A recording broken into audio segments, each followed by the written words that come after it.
नमस्कार, मैं हूं आकिल हुसैन और 8 PM में आपका स्वागत है। और मेरे साथ चर्चा करने के लिए मौजूद है पुष्कर चौहान जी।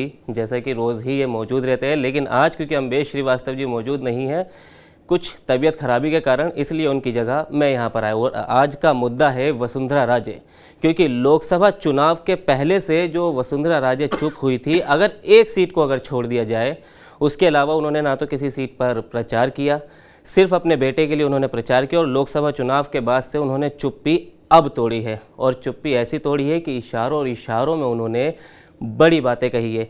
क्या कहा है वसुंधरा राजे ने, पहले वो आपको सुनाते हैं और फिर इस चर्चा को आगे बढ़ाते हैं।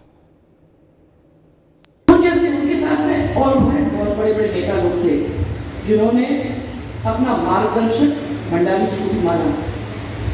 भंडारी जी ने कितने कार्यकर्ताओं को ऊंचाई तक पहुंचाने का काम किया कि आप लोग सब बैठे हो, आज इतने सब आए हुए हैं, वो सबको मालूम है कि उन्होंने हम सब के जीवन के अंदर एक छोटा छोटा सा बहुत बड़ा करके लोगों को बढ़ाने का, आगे बढ़ाने का काम किस तरीके से किया। उन्होंने कितने कितने कार्यकर्ताओं की उंगली पकड़ी और इस राजनीतिक पनडुब्बी के ऊपर चलाने का, उनको कैसे संभालने का, उन्होंने हाथ पकड़ के उंगली पकड़कर उनको ले जाने का काम किया।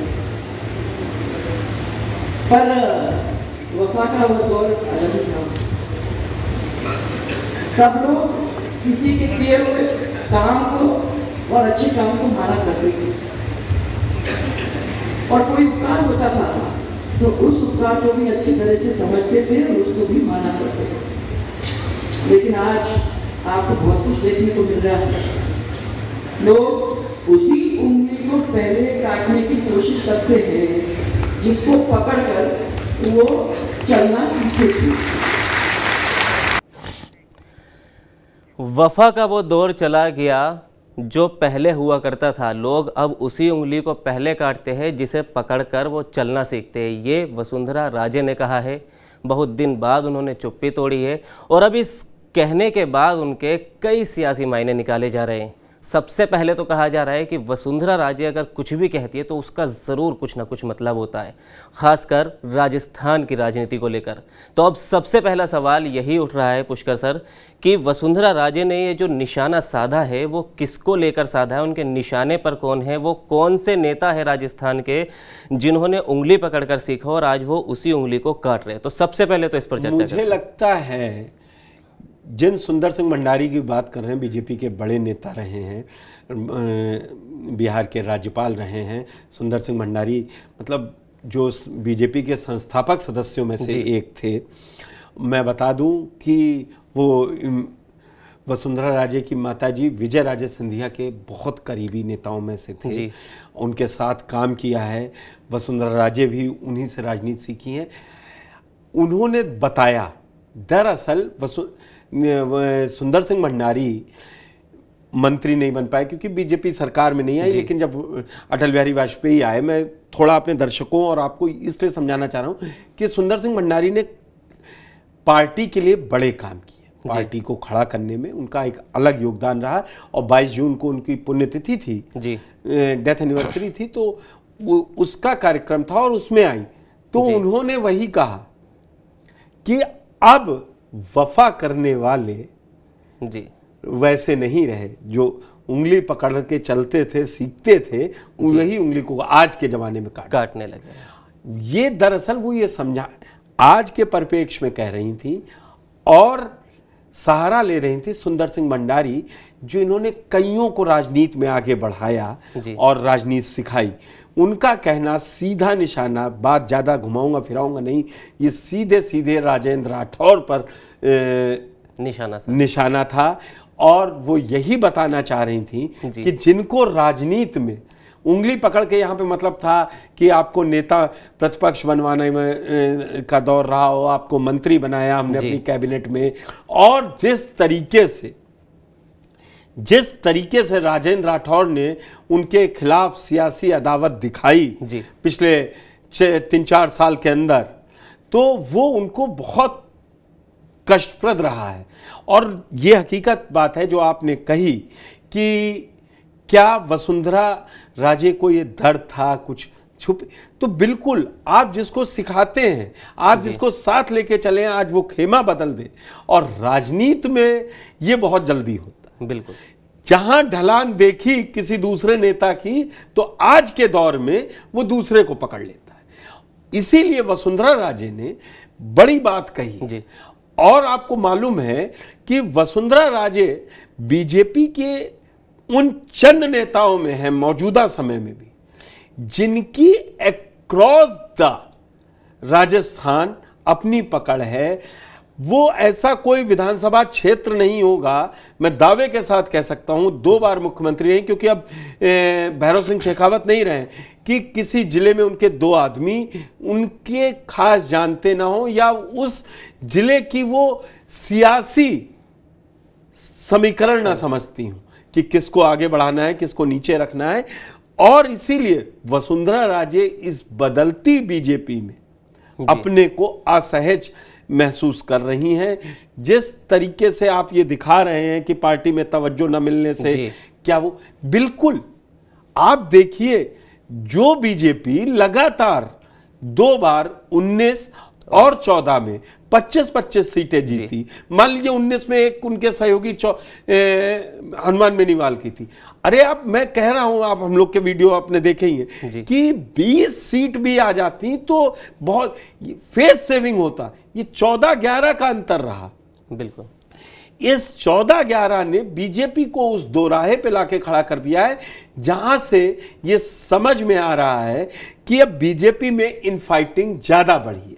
दरअसल वसुंधरा राजे को ये अंदाजा नहीं था कि उनको फिलर्स नेताओं को मिलने लगते हैं जो पार्टी के अंदर। अब नए लीडरशिप को बढ़ाया तो 3 राज्यों के नेता हटे ना जी। रमन सिंह विधानसभा अध्यक्ष हैं इस समय, शिवराज सिंह चौहान हटे तो केंद्र में मंत्री हैं। वसुंधरा राजे कहां हैं जी? इसीलिए उनको अच्छा परिवारवाद की भी बात आए तो ऐसा नहीं है। पार्टी, आप सोचिए, झालावाड़ पहले लोकसभा सीट रही, फिर झालावाड़ 12 रही। झालावाड़ 89 से 2003 तक वो रही खुद जी। उसके बाद से जब भी चुनाव हुए उनके सुपुत्र दुष्यंत सिंह हैं जी, और अच्छे मार्जिन से हमेशा जीत के आए। उस सीट पे कभी कोई ये सोच नहीं सकता है कि कोई और गया। अब आप 89 से हिसाब लगाइए, 89, 91, 96, 98, 99, 2004, 9, 14, 19 और 24, 10 बार से आप एक कोई बहुत कम नेता मिलेंगे ना। बिल्कुल सर। सोचिए उसके बाद उनको क्यों ना लगे, 5 बार से लगातार सांसद हैं। आज सदन शुरू हुआ तो जो विवाद चल रहा था कि भर्तृहरि मेहताब जो विपक्ष आरोप लगा रहा था कि वो 7 साल कंटिन्यूटी में है, तो आप सोचिए सिर्फ 7 साल कंटिन्यूटी वाले एमपीज लोकसभा में कितने हैं, और उसमें 5 बार लगातार ये जीत के आए जी। तो दुष्यंत का बड़ा हक बनता था। और 4 मंत्री आपने बनाए जी, गजेंद्र सिंह शेखावत, भूपेंद्र यादव, भागीरथी चौधरी जो अजमेर से आते हैं उनको बनाया, अर्जुन राम मेघवाल ठीक है पिछली बार भी थे, भूपेंद्र यादव पिछली बार थे, गजेंद्र सिंह शेखावत पिछली बार थे। तो एक भागीरथ चौधरी को आप जाट मंत्री बनाने को, तो आप इनको भी तो मौका मिल सकता था कहीं। बिल्कुल सर। कुछ एडजस्ट होता हुआ वो नहीं देख रही हैं, इसीलिए उन्होंने ये बात, एक संदेश भेज दिया है। सीनियर नेता हैं, बहुत अच्छी तरीके से पार्टी को समझती हैं, राजनीति उनकी पूरी बीजेपी से रही है, तो अभी किसी बड़े कदम से उठाने से पहले उन्होंने इशारों में किया है और समझाया है। दरअसल इसका काउंटर आ गया ना, आज चुरू के बीजेपी कैंडिडेट झाझड़िया ने कह दिया कि मैंने तो राहुल कसवा के पिताजी को अस्पताल में भर्ती कराया था, उनका इलाज कराया था।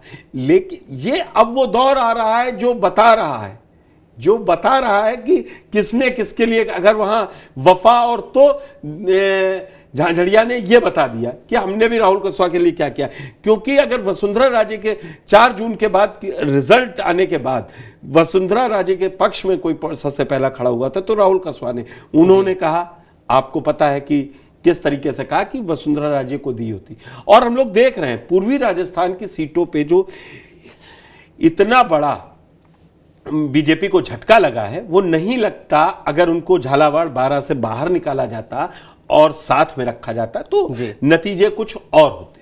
जी, यही बात जो अभी आपने पुष्कर सर कही, वही लोकसभा सांसद जितने हारे हैं अभी बीजेपी के, वो इस तरह की बातें कह चुके, चाहे वो शुभकरण चौधरी हो, चाहे सुमेधानंद सरस्वती हो, उन्होंने इसी तरह की बातें कही है कि अगर वसुंधरा राजे अपने बेटे की सीट के अलावा दूसरी सीटों पर जाती बिल्कुल तो रिजल्ट नतीजे कुछ और हो सकते थे। अब लेकिन सवाल यह है, अभी तक जो हमने बात की वो राजस्थान के परिप्रेक्ष्य में बात की, लेकिन क्या, क्योंकि अगर आपने गौर से देखा हो पुष्कर सर कि जब वसुंधरा राजे अपने बयान दे रही थी, बहुत संभल कर और रुक कर पढ़ रही थी। बहुत सीनियर 98 में वो अटल जी की सरकार में विदेश राज्य मंत्री बन चुकी थी जी। मतलब ऐसा नहीं है कि वसुंधरा राजे आज की हैं। हम लोगों ने कई वीडियो बनाए। वसुंधरा राजे 81 में भारतीय जनता युवा मोर्चा बनाया, उसकी महासचिव रही हैं। उन्होंने इस 80 में पार्टी बनी है तो, और उनकी मदर संस्थापक सदस्यों में थी। 3 लोग थे, अटल जी, अडवाणी और विजयराजे सिंधिया। मुरली मनोहर भी बाद में आए हैं, इतना फ्रंट में थे, वो भी थे। लेकिन मैं ये नहीं कह रहा हूं किसी को कम ज्यादा, जो बड़े नेताओं में शामिल थे। तो बाद में तो नारा भी लगा अटल, अडवाणी, मुरली मनोहर, बीजेपी की 3 धरोहर।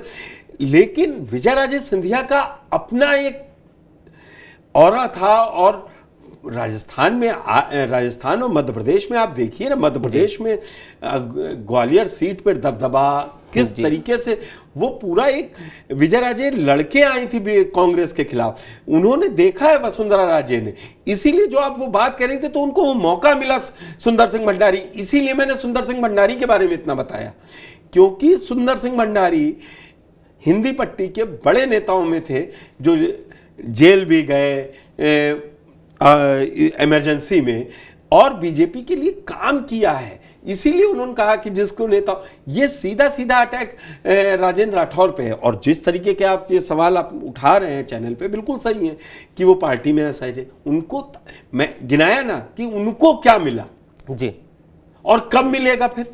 वो तो कोई बगावती सुर नहीं अख्तियार किए, उनसे नेता मिल रहे हैं। आप ये देखिए, जब 3 दिसंबर को रिजल्ट आया, उसके बाद उनके गुट के नेता मिलने गए उनसे, उन्होंने कहा कि ये सामान्य मुलाकात थी, मैं कोई यहाँ कू नहीं। लॉबिंग के भी आरोप लगे थे उस वक्त। बिल्कुल जी।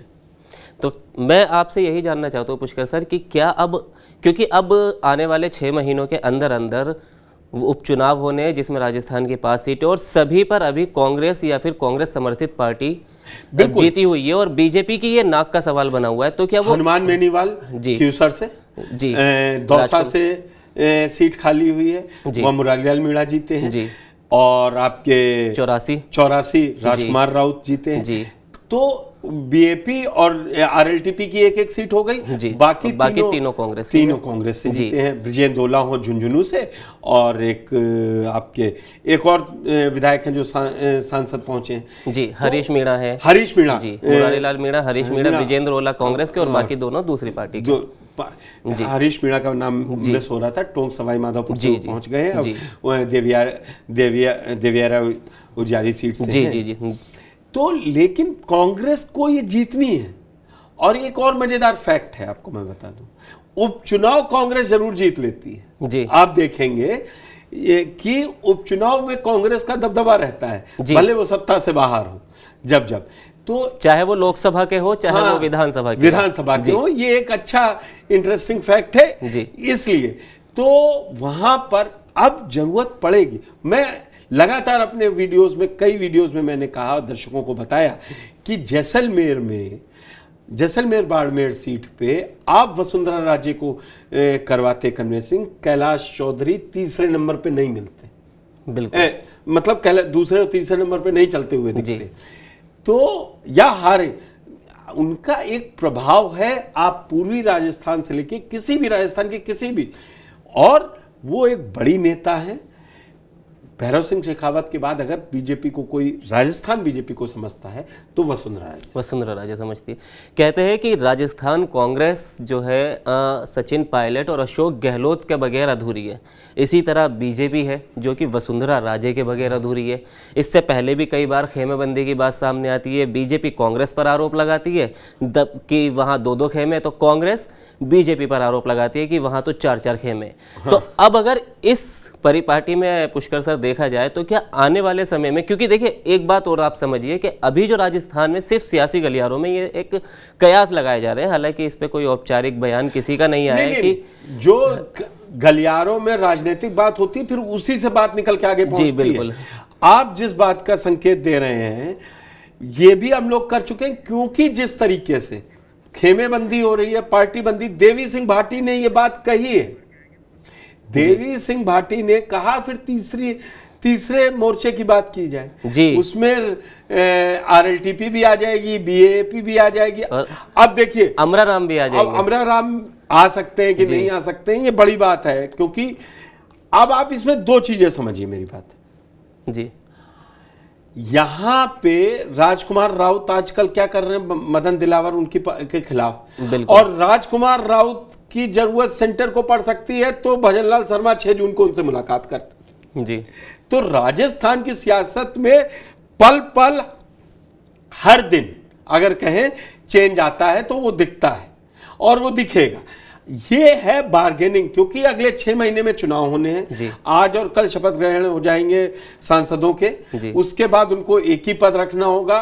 लोकसभा रखते हैं कि राज्यसभा रखते हैं, और लोकसभा रखेंगे, वहां वो कांग्रेस कम नहीं करेगी और हनुमान बेनीवाल भी वहीं जाना चाहेंगे, और इसके अलावा वो भी जाना चाहेंगे, राजकुमार राउत भी। तो वहां ये सारी दबाव की राजनीति है। आगे अब बड़ी बात है कि जिस तरीके से आदिवासी आंदोलन पे उतरे हैं मदन दिलावर, मैं फिर एक बार कहूंगा इस सिचुएशन को संभालने के लिए एक बार केंद्रीय आला कमान को भी और खुद मुख्यमंत्री भजनलाल शर्मा को आगे आना पड़ेगा। वो चाहे अंदरूनी लड़ाई की बात हो, गुटबाजी की, या इस तरीके के बयान पर सड़कों पर उतरे आदिवासी और दलित या अल्पसंख्यक समाज की। तो आपको क्या लगता है पुष्कर सर कि वसुंधरा राजे की आवाज़ दिल्ली तक पहुंच गई है और इस पर कुछ ना कुछ एक्शन लिया जा सकता है? मैं एक बात और अपने दर्शकों को बता दूं, जो फंक्शनिंग है अभी उसमें अब बहुत बड़ा कोई वसुंधरा राजे को अवार्ड केंद्र की तरफ, केंद्रीय आला कमान की तरफ से मिलने वाला नहीं। तो आज की 8 PM की बात में फ़िलहाल इतना ही, क्योंकि समय की हमारे पास कमी है, लेकिन आपसे फिर जुड़ेंगे। आप जुड़े ये TV9 राजस्थान के साथ।